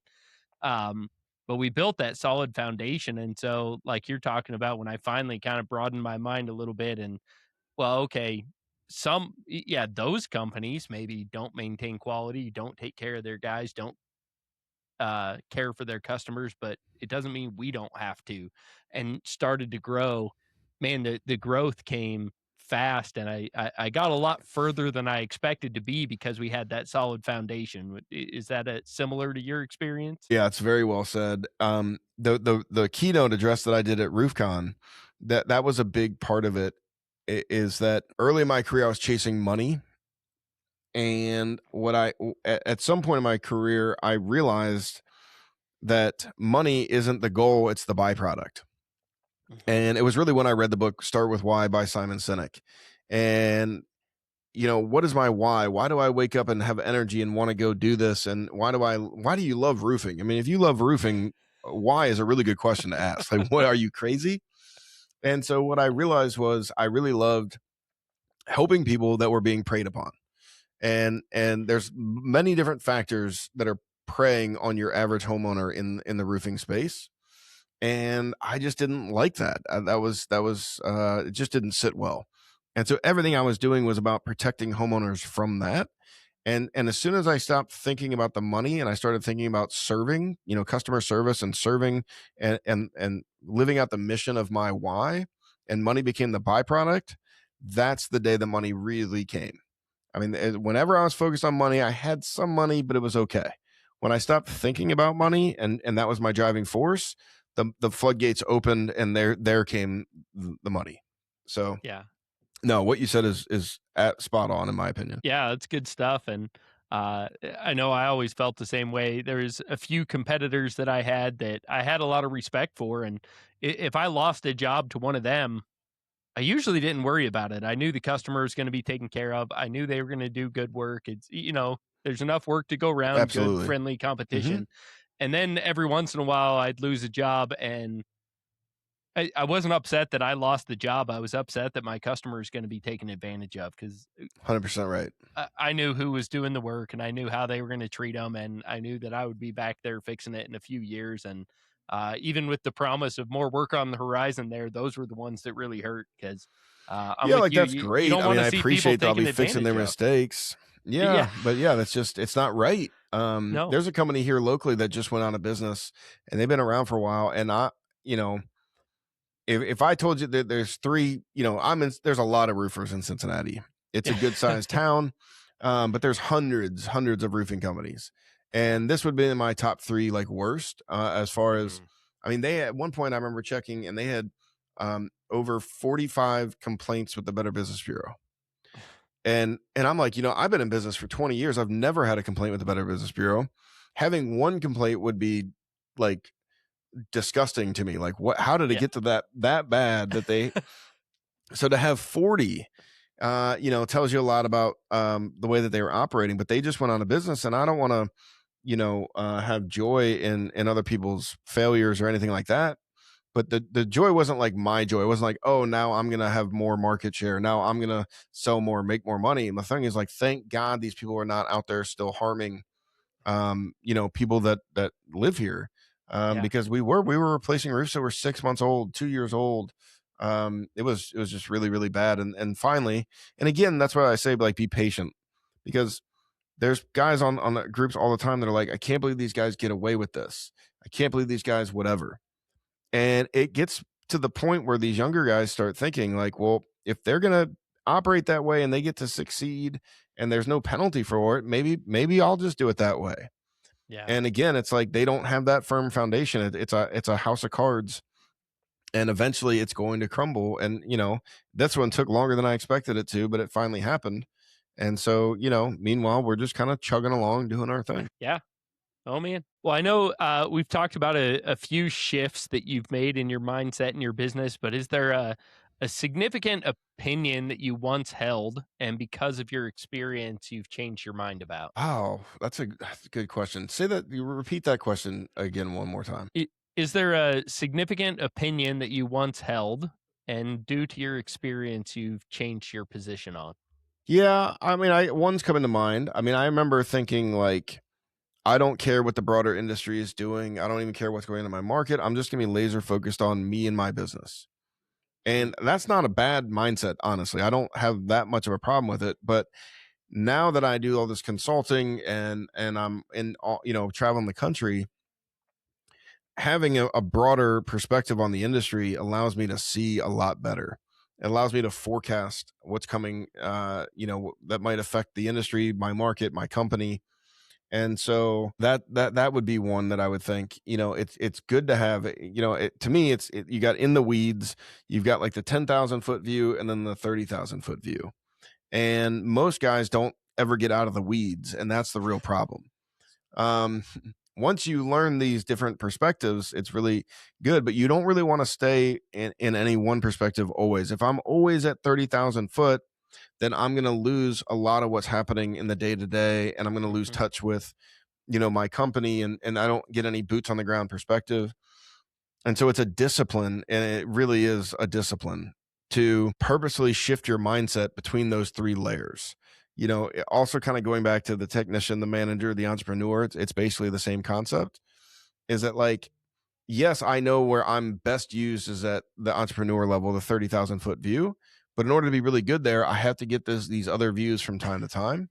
Yeah. And so purposely shifting the mindset between those views, um, it would probably be one of those. But yeah, I Okay. don't have any. No other ones are really coming to mind. That's a good question. I'll have to think about that. Okay. Is there a significant mistake that you can think of that if you could do it again, you would do something different? Well, I would never enter a 50-50 partnership again. Mm, And I want to be very clear that that's not meant towards my former partner. He is a great person. So my former partner, I mentioned, is my brother-in-law, and he's a very good person. He is a great husband to my sister, a great dad to my niece and nephew. Um, but 50-50 partnerships are really never a good idea. And I remember promising my wife, I'll never do this again. And then 3 years later, or however many years later, I'm like, so John Cenac wants to, master your craft, and we are 50-50. And so, um, some lessons might be hard to learn. Hopefully I don't ever have to regret that decision. I don't think I will, but we'll see. But that's a decision that, um, it took a lot of pain and suffering to get out of that. It mm, took on both my end and his end. It also created pain and suffering on our team, and it really hampered growth. So I tend to advise guys, like, a company needs a leader. There's got to be somebody that's the visionary, someone that's steering the boat. Um, Even if it's 51-49. But really, I try to not have partnerships. I don't mind paying people as a partner. Like, you can get paid X percent of revenue or X percent of profit, But when it comes to the actual operating agreement, the control, um, you it's very hard to be nimble and pivot and adapt quickly if that's the case. And that was a process that I don't want to ever have to go through again. And one of those things where I don't really wish on my worst enemy type thing. So yeah, that's one that I look back on. That was a big mistake. Okay. That's interesting. I interview a lot of people that at least thus far have had successful partnerships. I've had a few that said they wish they would have brought in partners earlier, but I've always kind of been in your camp. I'm going to own it, and I will pay you as a partner if you're providing adequate benefit. We'll pay you off the bottom line. I don't mind sharing the winnings, but I'm going to own it, and so Amen. I appreciate that perspective. And from somebody that's gone through the pain of splitting something up, that's some valuable advice there. Yeah, everybody overvalues themselves, right? Like even me. Nobody ever, I feel like, leaves a partnership feeling like they got all that they deserved, or and ultimately it comes down to like decision making authority and ability, and it's gonna end up ruining relationships as well. There's so much that comes out of it, but like you said, if I don't mind splitting the pie, no problem there whatsoever. Yeah. But I do mind. You're also basically saying that someone else is going to be directly responsible in my destiny, in my outcomes. If I don't know, if you don't trust yourself, and maybe you think, well, that person's smarter and better and whatever, okay, maybe. But then again, you're not equally yoked, and that's going to cause a rift later on where someone's like, well, I'm the one, really doing everything, and you're just riding my coattails. So I don't want anybody having real authority or impact over me and my family and my life. So yeah, that's a dangerous game in my opinion. Yeah. So you mentioned you'd still be open to partnerships, but you'd want them to be structured, majority minority, not a 50-50. Is there any Yeah, the AI scenario? company, Oh, sorry, we go have ahead. there's five owners in that business. I have the largest share, but I have in the operating agreement, I have full authority decision making. Okay. So as far as the direct, again, like if the other people want to invest, if other people are doing roles and they get vesting, great, 100%. But I want control. I think that I've got a reputation and a history that says that I'm worthy of having that control, and that's a big thing. Now, there's other things in like the Unit 5 with John. I would say that I don't have that, and I'm okay with that. Let me provide my value where I can, and hopefully I'm providing enough value to offset my ownership and my interest in it. But again, there's got to be somebody that's got the real control. And again, though, yeah, I also always know that I have at your service as my primary driver, and that's 100% mine. And so on these other things that I'm doing, I'm happy to have partners. That's okay. Every one of them is crafted a little differently, but I would never do that on my primary source of income, my primary driver. That's if I fail, it's going to be because I failed. It's not because somebody else failed me. Yeah. Oh, that's some good insight. You kind of got ahead of my next question there. I was going to say, as a business owner, would you ever enter an agreement where you were that minority stake and someone else had the say in what was going on? Sure. I've invested in, I have very small ownership in a couple other companies just as an investor.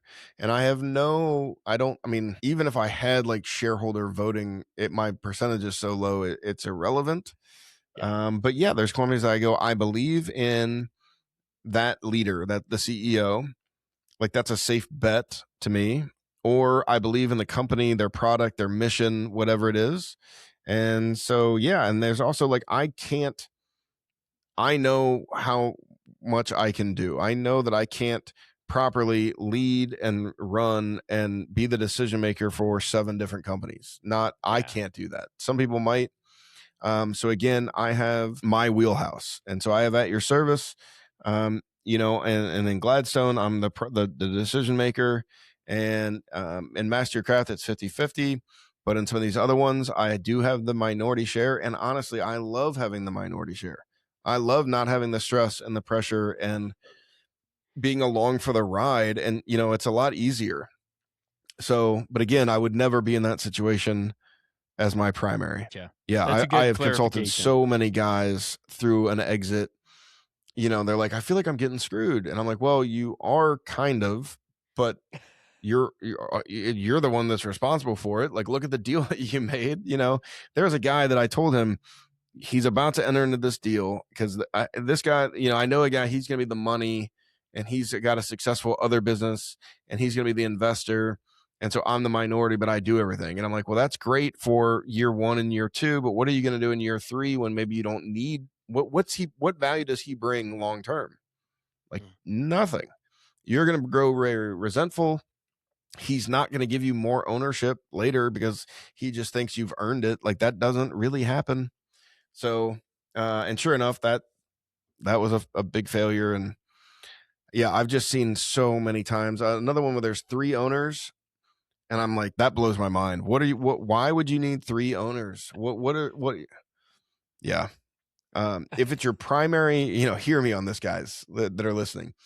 If it is your primary source of income, it is your primary driver, your primary focus, you need to be in control of that. Yeah. Good advice. Good advice. So, what mistake has cost you the most money? Okay. Broadly speaking, early in my career, I did not understand something. And that is that I currently believe that timing, and I don't, in a lot of ways, I don't believe in luck, but like timing and luck are probably more important and more relative to real success than strategy and execution and everything else. There have been times where I had a great plan.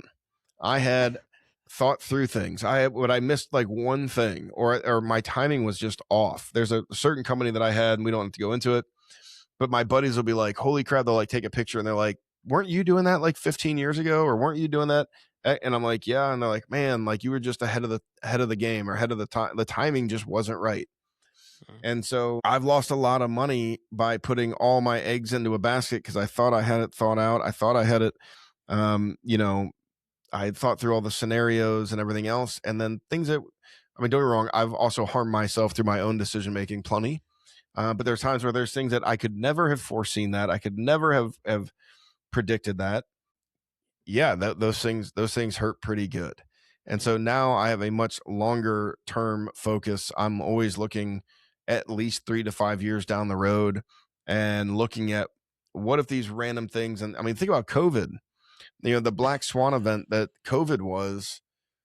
I know a guy that started an insurance company. There's an insurance company that began in 22. They were founded in 2020, and if you know the insurance side of the industry, rates stay the same. Like you have to go to the state, like it regulates pricing, so you can't just like raise your rates. Even if you could, you're selling in a 12-month policy, so you got to wait for the renewal. And because of COVID, materials and labor and the cost of construction almost doubled in like a year. So insurance companies were really, really harmed. So here's a company that like had everything ducks in a row and everything lined out. And like, here we go. And boom, COVID hit. And you can't foresee that. So having backup plans, having redundancies, having, worst case scenarios, if this fails, then what? Is something that you got to be kind of thinking about as well. I appreciate the burn the boats mentality of like, no, I'm all in on this. It's going to be this or nothing. And I don't want to be sidetracked. I don't want to whatever. And that's good. I encourage you to be like laser focused. But just know that like there's factors outside of your control that can sink you pretty quick. Yeah. Well, and just in my own experience, I think there's a different, like you said, when you were worried about money, you made enough. When you started focusing on something other than money, that's when the money came in. And when you're operating from a place of relative security or stability, you're okay, even if this fails. I have found, at least for me, it allows me to go all in on a different level. because you're not Yeah. looking over your shoulder. You're not looking out for what's behind you. You can just focus on what's ahead. You can get that laser focus, and you really can go all in with your focus, your energy, your effort, because you Hmm. know you've got something to fall back on. Yeah, you're not living and Whereas dying on the outcome of that one thing. Sure. yeah, and so I mean, I think there's value for going all in, and man, if this doesn't work, I got nothing else. I gotta find a way to make it work, but at least in my own life, I've found that there's more successful when I have a safety net. Well, and one thing that I tell guys is uh, try to never make decisions under negative emotions, fear, Mm, anxiety, worry, anger, any of those things. When you make decisions under that emotional state of mind, you're going to make a bad decision. yeah. And so, yeah, again, if you're all in on that one thing, and don't get me wrong, like early in your career, you probably need to be like, you got to build it and whatever, but you're going to make decisions under emotional stress. Oh my Yeah. God, if this is wrong, what happens? Oh, and you're weighing these options and you get, paralysis by analysis.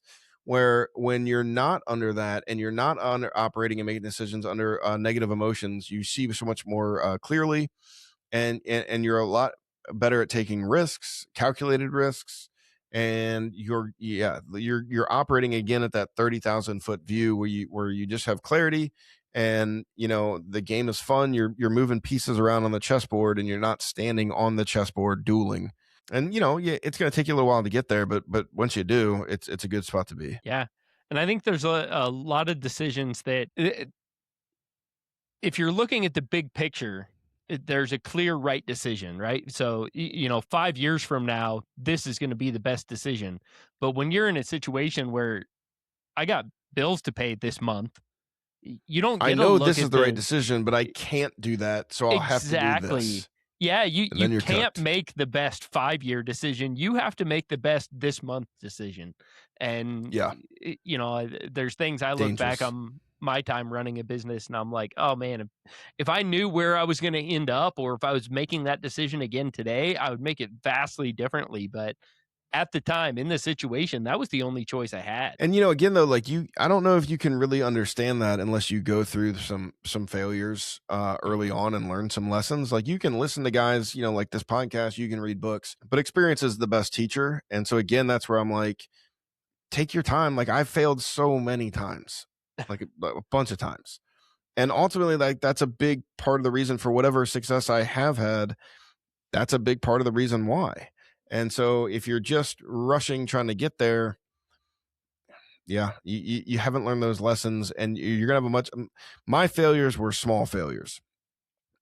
If I don't learn those lessons and I get to where I am now and I have failures, they're gonna be big failures. So, take the lumps, get your teeth kicked in a little bit. It is what it is. Pick yourself back up, move on, learn your lesson, and you're gonna be in much better shape. Man, good stuff. What has been your biggest win as a leader? What are you most proud of? Well, I mean, I have 4 sons, and what I'm most proud of is the men that they've become and or becoming.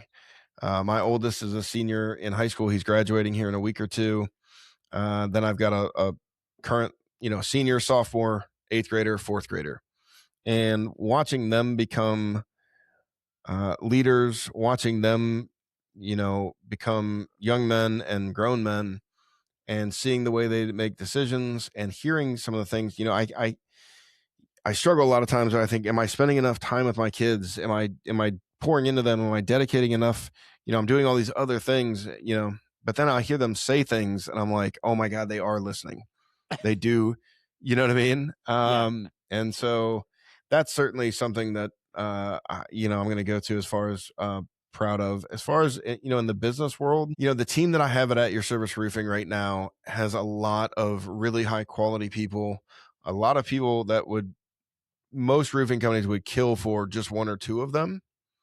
And they have chosen to come work for At Your Service. I don't really recruit. I'm just not good at it, for one. And I've always kind of had a mindset of like, hey, like if I have to convince them to come work here, then how committed are they? Yeah. And so when I look at like our list of employees, our roster of who's at your service, I feel very proud of that. I feel very honored that these are high quality people and they're choosing to work here and be under my leadership. And that's really humbling and exciting. So that would be up there. There's been a number of people in the roofing industry that have asked me to mentor them. And unfortunately, I'm just at this point, I have to turn down any of those requests. I just don't feel like I can do it. I can't dedicate the bandwidth and the time to do it well. So I just can't do it. But I do have a core group of guys that I mentor and lead, and watching their success gives, a deep sense of satisfaction, and it's pretty fun. And then, this term has been used, I don't like it, of an industry leader. And to some degree, yes, maybe I would call myself an industry leader in certain areas. I think usually it's used a little too generously. But probably the biggest sense of like pride or accomplishment in my career is that I believe that John and I are having a statistically measurable impact on our industry. Like, Okay. it might be small right now, but it's relevant. Like, there is a number, it's statistically relevant, and we have had a real impact on this industry, on the way that people operate, the way that the direction that the industry is heading. And I don't think there's many people that can say at the end of their career, at the end of their life, like, I had real influence on the direction and shaping of an industry. Yeah. And I'm starting to see that. I think we've accomplished it on a very small scale, but I think that we're set up to accomplish that on a much larger scale. And that is, honestly, that's really my definition of success. Like, if people, what do you have to do to consider for you to consider yourself successful, or something along that lines? It's not a certain dollar amount, it's not a certain revenue number or employee number necessarily. It's like, did I leave my industry in a better place than I found it, and actually shift the industry a little bit? That's what I would view as a success. Man, yeah, there are not a lot of people that can say that. So that's quite an accomplishment.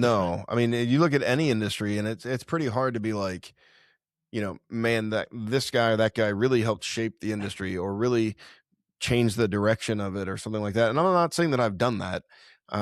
Again, I think that I've had a small impact, but I do think, and we'll see what the future holds. I don't know, but I do think that it can be accomplished, and with any luck, we will. Yeah.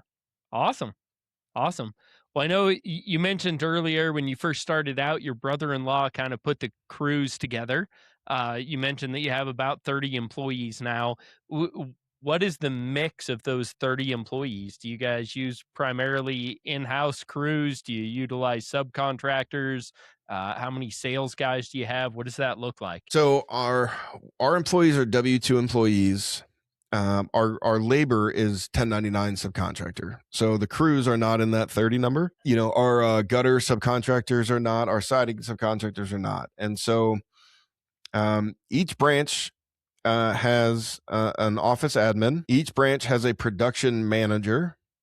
And then each branch has as many what we call site supervisors as necessary. These are production guys who are on site on every build that we do, interfacing with the homeowner, doing quality control, making sure things are done right, running materials. And so that number is going to fluctuate based on our pipeline and our volume. Yeah. But generally speaking, I think as a whole, we probably have 5 or 6 production people, 2 admins, 1 kind of back office admin that's handling a lot of like the QuickBooks and accounting and accounts payable, accounts receivable. We have a sales leader in each location, the general manager, 1 estimator, and then the rest is sales. So there's probably 15 sales reps, what we call sales consultants. And then, like I said, 1 estimator, 2 office admins, 1 back office, a GM, and then 5, 6 production. Okay. All right. Yeah, my attitude on production is really different than most of the industry. I think that production is probably the easiest problem to solve. Like, it can be standardized through checklist and standard operating procedures pretty quickly. and I don't want any of my bandwidth being spent there. Okay. And so we've built a really clean process. We hire good people. I pay more than the average. I mean, one, we have more positions. Like my overhead in production is going to be a lot higher percentage wise than virtually any other company. But I don't have any issues there. We don't have bad reviews. We don't have upset customers. We don't have sales reps that are like, man, you're killing my ability to get referrals because the crew didn't do their job right. I don't lose any sleep wondering, am I going to get a bunch of warranty claims? Like we put on really high quality products, really high quality labor, good roofs. And yes, like I want to be able to say that, but ultimately I don't want my bandwidth. That's not a good use of my time and talents and energy. So Yeah. I'm willing to overspend there so that I don't ever have to deal with it. My production manager, when I split with my partner, he was handling production. And so I hired my production manager, and it was probably about 2 years that he was with me. And he came in, he goes, Chris, we've never done like a performance review, or, how do I know if I'm doing my job well? And I said, Brent, when we talk, why do we talk? And he goes, well, usually there's a problem. And I go, that's right. Like virtually every time we're talking, it's because there's an issue. I go, how many times did we talk last year? And he goes, Chris, we probably only spoke 3 or 4 times all year. And I said, then you're doing a hell of a job and the performance review is over. You know what I mean? So I tell him, like, the less that we talk, the better job that you're doing. And so, and I say that obviously a little tongue in cheek, but it is true. Like that sucks energy out of me. It doesn't bring me energy. So I don't want to do it. So I overstaff it. I pay it well. We have clean systems and processes there. And I mean, it really runs smooth. It doesn't mean we don't have any issues, but I see hundreds of other roofing companies, and I know what theirs look like, and I know what's normal for the industry. I know that there's usually tremendous amount of friction between the sales team and the production team, Yeah. and we do not have that problem. Thank the Lord. And that's a problem that can be solved relatively easily. So that's what we do. Awesome. Well, I know you've been at this 20 years. We talked a little bit about you're kind of becoming the old guy in the industry, the veteran. Do you think it's still possible today? Can a young guy starting out today, can he do what you've done? Oh, 100%.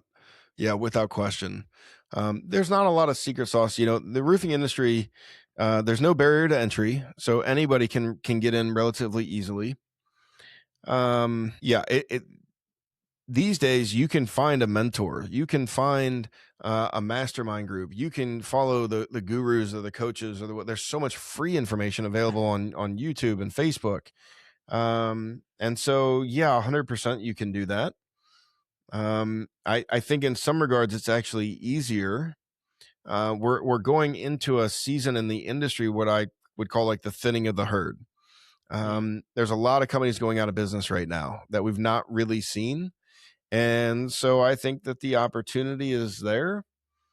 I see no reason why, not a single reason why somebody coming up in the industry couldn't repeat it and get to where I am. What took me 15 years to do, I think can be done in 5 years. Man. Yeah, that's good to hear. There's opportunity abound. So Absolutely. And you find, there are those mentors out there that share your line of thinking, that share your values. And there's a lot of guys out there like me that are happy to help the next generation come up. And most yeah, of us are willing to do it for free, or at least free in the beginning. yeah, And then, hey, you're established, you've got money coming in. If you want to continue this, I need to be paid, I need to be compensated. But yeah. in those early, that first year or two, you're going to find guys that are happy to help you and do it for free. Yeah, I'm like literally trying to think of a single reason that would prevent somebody, and I can't think of one. And I can think of plenty of guys who have come up, and it's going to come down to mindset. Like if you're trying to flash the Lambo and the Rolex and whatever, you're going to be a flash in the pan. Like those guys just don't win. Like there's Yeah, very few examples of those guys really winning. But if you come up and you actually want to do things the right way, you want to take care of your customers, you want to take care of your employees, you want to build a strong foundation, super easy to do. Honestly, I don't even know what industry you could do it better or faster in. Like there's a lot of opportunity here. Man, that's good to hear. Well, this is my favorite question I ask every guest. You've kind of alluded to it already, but are you a person of a particular faith tradition? And if so, how has that shaped building your business, your leadership, your journey? Yeah, this is something that I really don't talk about much. And that's somewhat purposeful. I usually, if someone asks, I'm happy to have the conversation.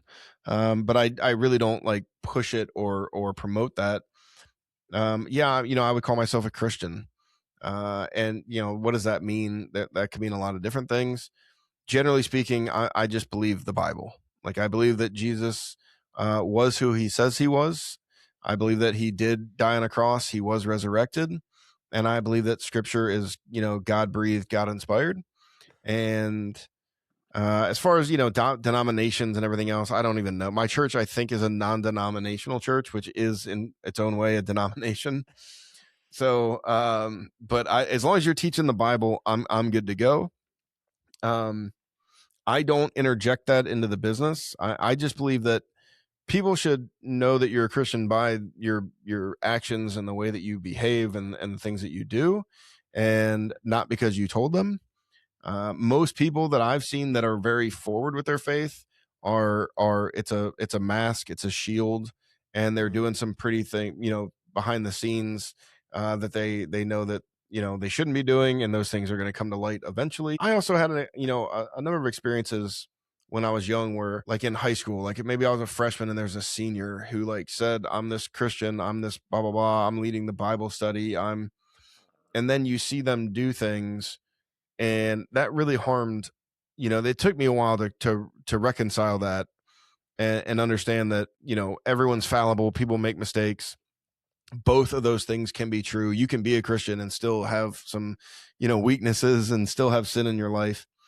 But I also don't want to be that stumbling block for somebody else, and so I don't want to sit there and preach and proclaim and everything else, and then you know another aspect of my life that I haven't kind of flushed out or defeated yet, and be that stumbling block for them. And ultimately, I just rather them know because of my actions and character and what I do. And so I'm also not an evangelist. Like that's just not my gifting. And so the Bible talks about some people sow the seed, some people water it, some people harvest. And I believe I've actually been involved in a number of different ministries. I actually led a young men's ministry in my early 20s, and then again in my like late 20s, early 30s, and really enjoyed that. There's really nothing more rewarding than doing that. But again, I'm not an evangelist, and so I'm not the harvester really. I'm more the guy planting the seeds and watering and cultivating. We talked about this before we kind of jumped on, that the Great Commission is to make more and better disciples, and I'm a guy that's more gifted to making a better disciple than making more disciples. And that doesn't mean that I shouldn't be focusing on both, or I'm not going to shrink back from that other responsibility, but that's just where I feel like my giftings and talents are, and so that's kind of where I put them. Okay. Awesome. Well, thank you for that. And I know earlier you mentioned you're not kind of in the camp of scale and sell and looking for the big exit to private equity. You also mentioned that you're looking to launch a few new branches, going to launch a couple every year for the next few years. What is the end goal? What's kind of the next step? Where are you taking your business? Yeah, I appreciate the question. Unfortunately, I'm gonna have to duck it. I do have I don't have like a set in stone plan. I do have a vision, but I just don't want to share that vision. Okay. I will say that I don't have any interest in growing and scaling and exiting. I'm not saying that I would never do that. It's just that's not on my radar. And I will say that I have no interest in a legacy business, right? Like, oh, people ask all the time, you got 4 sons. Like, are you hoping that one of them takes over the business? Like, absolutely not. Um, I generally feel like I want my kids to be operating in things not in roofing. But even if they wanted to be in roofing, I would tell them, like, this is mine. Go start your own. Like, if you want to work here, you can work here and then go start your own. Okay. If you worked all day and got $100, and then the next day I just gave you $100, you would spend that money much differently. One of this took my time, my effort, my sweat. I'm going to be very careful on how I spend this. The other one is just given to me. It's free. It has no value, and I'm going to go spend it frivolously. And it's the same thing with my business. If they don't put in the blood, sweat, and the tears, they're going to destroy the business. Like, there's not a lot of really good multi-generational succession plans in businesses that I've seen. That they are out there, but that's not on my radar either. I do want to exit and take chips off the table, but I don't want that exit to be from my roofing company. Okay. So in a perfect world, end game, in a perfect world, I would have an exit or two under my belt over the next few years, and I could be more generous in my other businesses. I do have a plan for at your service. And then ultimately, I would love to be consulting, mentoring, investing in other companies, maybe sitting on a board seat and helping, guide the vision and direction of companies. But I really don't have like a full end game plan. Like I said, there's so much things that are outside of my control that I know I'm not in control. And so I have a general idea of where I want to get to. And I know that all the things that I'm doing are generally pointing in that direction. And the actual path that is going to be much, much different than I would plan it to be or expect it to be. But as long as I keep going in this general direction, I'm going to get to the end that I envision and want. And so that's kind of my plan currently. Okay. All right. Kind of going back to the growth and scale, like that's not inherently wrong or bad. I don't have a problem with that. It's just not my passion. I don't get a lot of joy from growth and scale. However, we are in a mode right now where we're looking to grow and scale. And so I look at that more as providing, my mission, my why is to protect homeowners. Now, what I used to say is I can only protect so many homeowners in Cincinnati and Cleveland. And a lot of why I do the consulting and the coaching and the teaching is because now through those contractors, I can help protect tens of thousands of homeowners all across the country. And so when we're looking to expand, it's to now we have a greater influence protecting homeowners in that market.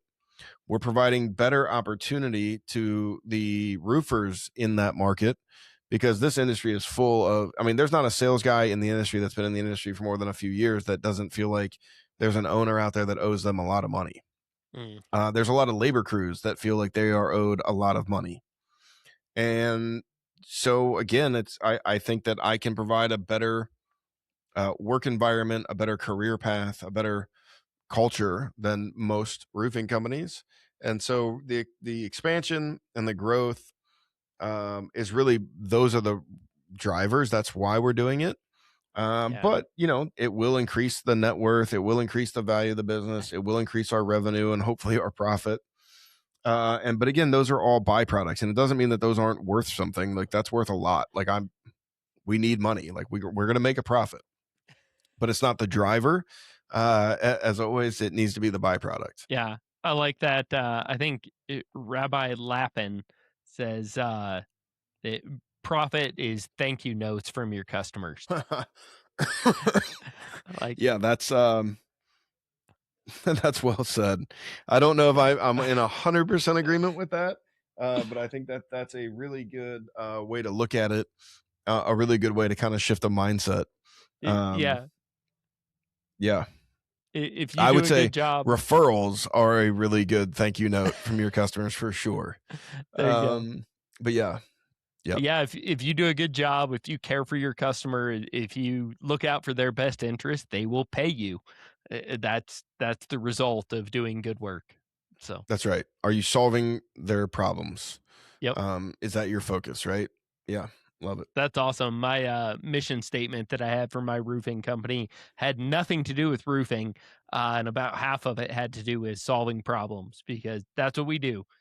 We primarily do it through roofing, but we solve our customers' problems.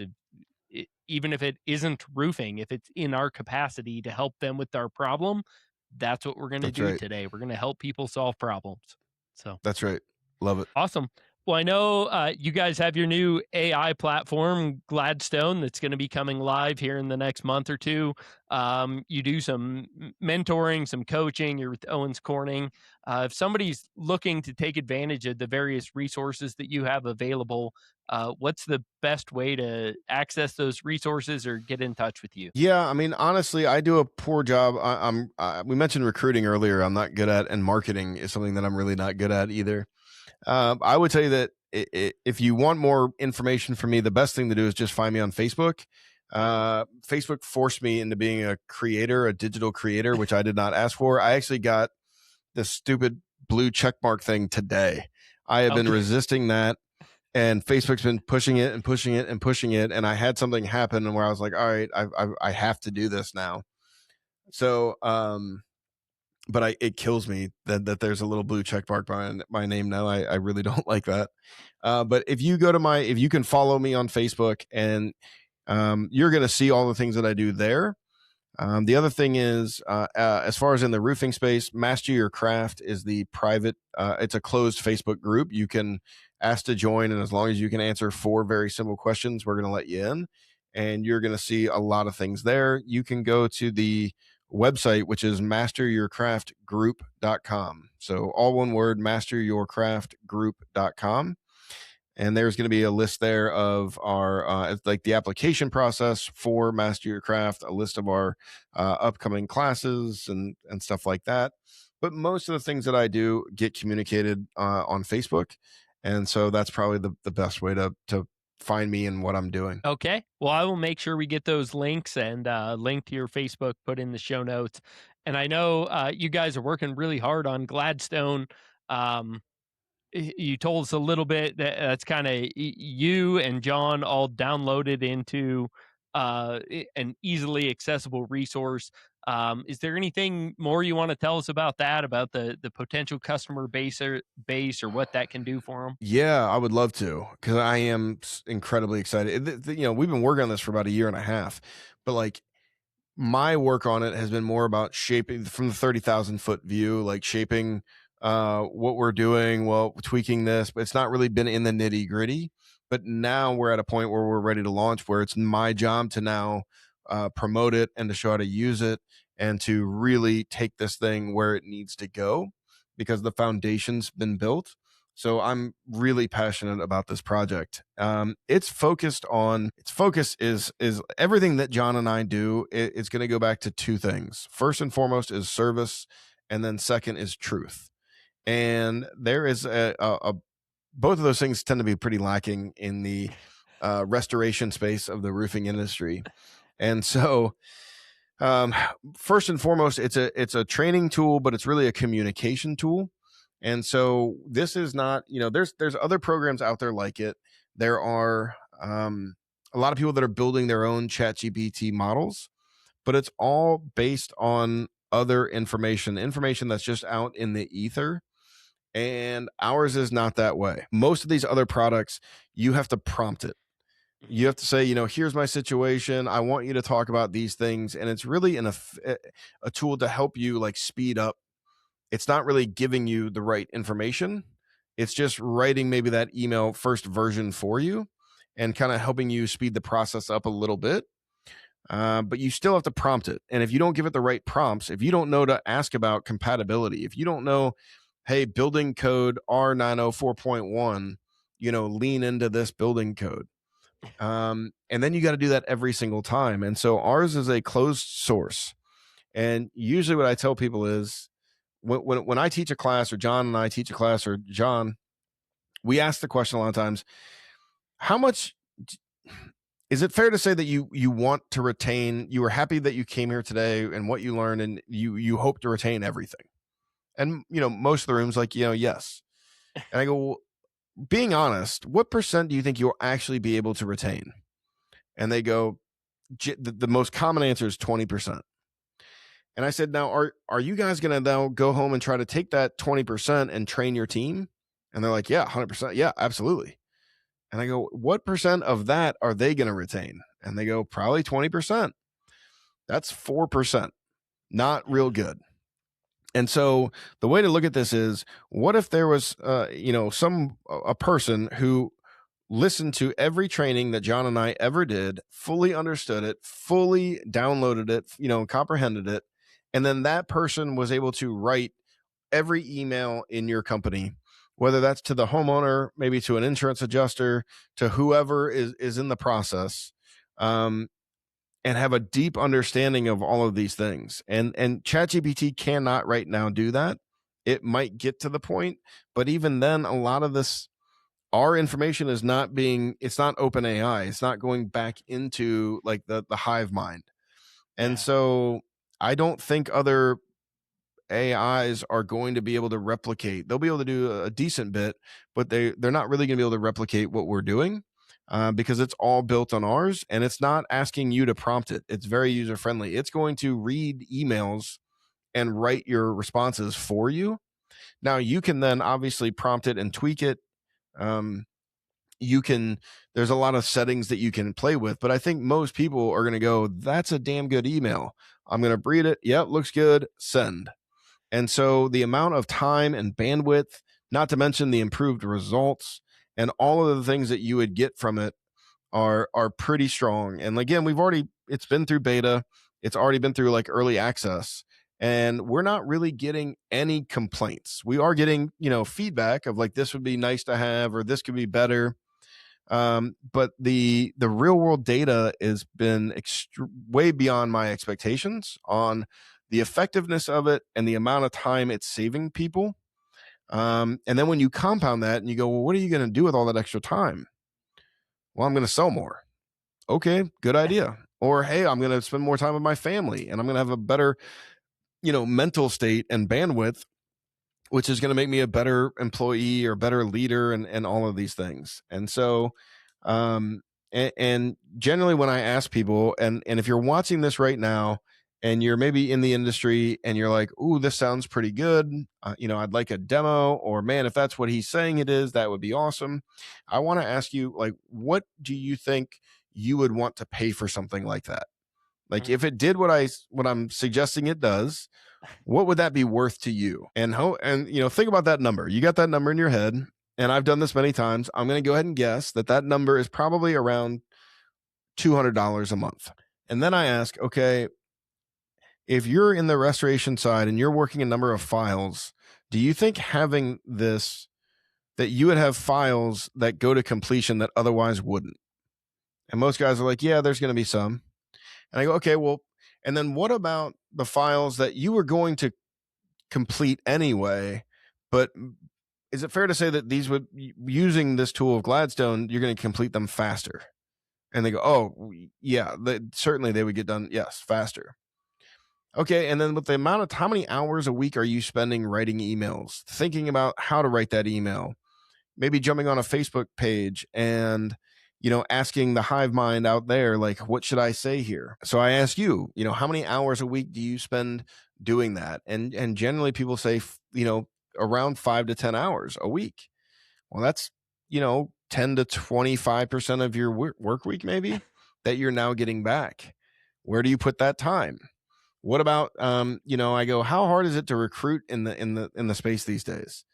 Like, hey, if you want to be successful here, you're going to have to learn all these things and take all this training and understand all this stuff. And it's very difficult to take somebody from outside the industry and get them to where they're really effective. But if you have this tool, how fast are you going to? And then I say, now that we've kind of thought through that, now what would it be worth paying to have access to this? And so again, I ask you, like, think about that number. And I'm not going to know that number, but now usually the number that I hear is like $1,000 a month. And I go, great. We're charging $100 a month. So it's $100 per month per user. It is incredibly cost effective. The ROI is insane. Should, around July 1, you should have the opportunity to do that. Right now, our biggest choke point is actually onboarding people. Like we don't have, we're training up a team right now to do that. Our website isn't even up. Really. I mean, you can go to the website, but it's under construction, right? It's gladstone-ai.com. Again, that website is gladstone-ai.com. But we don't have the manpower to onboard people fast enough. And that's why we've got this wait list that's there. But yeah, I think that this is going to give a tremendous amount of freedom back to people, of time back to people, of success that otherwise maybe wasn't going to be there. For owners and sales managers, I think that it allows you to grow and scale much easier. And ultimately, it's all about the homeowner. And I think that there's going to be, I mentioned my job, my mission is to protect homeowners. And I can't think of a better way, a more efficient, more effective way to accomplish that. Eventually, this tool we want to get into the hands of the actual homeowner and let them be doing it directly. It's just that John and I, we don't have access. The only way we're going to get it in the hands of homeowners is to spend a tremendous amount of money in marketing. But because we have access and influence in the roofing space, we can bring it to the contractor first. So that's kind of a little update on Gladstone and what we're doing there. But you can probably tell by my tone of my voice, I'm pretty excited about that project. And I've been waiting on this and sitting on it for a while now, and it's finally there. And so I'm just incredibly excited to roll this out and get going. That's awesome. That does sound like an exciting product. And man, as somebody that most of my business was direct to customer, business to business, I didn't do a lot of insurance or especially the supplemental stuff. A tool like that could be huge for somebody that isn't well versed in that realm. So I didn't even mention that, by the way. Supplements, I don't like the word supplement. I've got some other thoughts on that, but another thing that the software can already do is you upload your estimate and then you upload the insurance company's estimate, and it will immediately tell you what line items are missing. Maybe this line item is the same, but the quantity, the linear feet or the squares are off, or this is the wrong price list. And so not only will it instantly identify what's missing from the estimate, but it will then say, the justification of why that's necessary, the building code that enforces that, and then we'll, ultimately write the email describing why these things are required and necessary. And so there's most roofing companies in that space are hiring a third-party supplement company, or they've brought it in-house and they have staff overhead salaries to do those things. And now this tool instantly allows even your like low skill, newer rep to handle it on their own. And I mean, the amount of time savings, the amount of profit from having a properly written scope that reflects the work that's actually being done. And that's an afterthought on this product to me. That's like one I didn't even remember to mention, but that's something that's already built, and we're very excited about that as well. Man, that's great. Yeah, that sounds like a great product, a great benefit. Well, our last question I ask of most of our guests to either fuel or settle the debate. If you have a job to do that requires a cordless tool, which brand do you prefer? It used to be DeWalt, but that ended many years ago.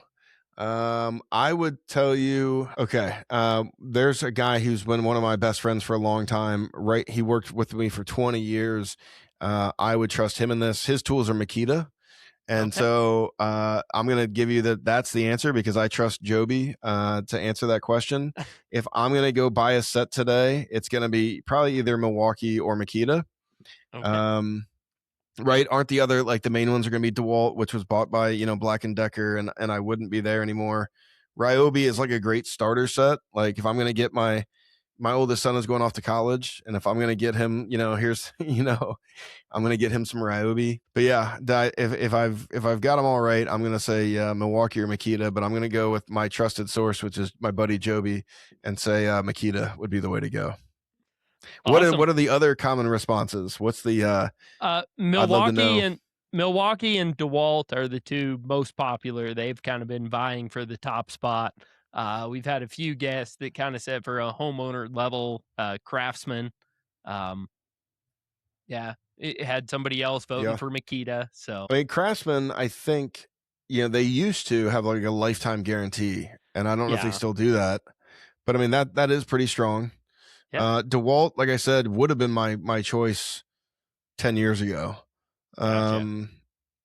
But yeah, I don't think I could stand behind that decision any longer. So yeah, good. Well, Chris, thank you so much for joining us.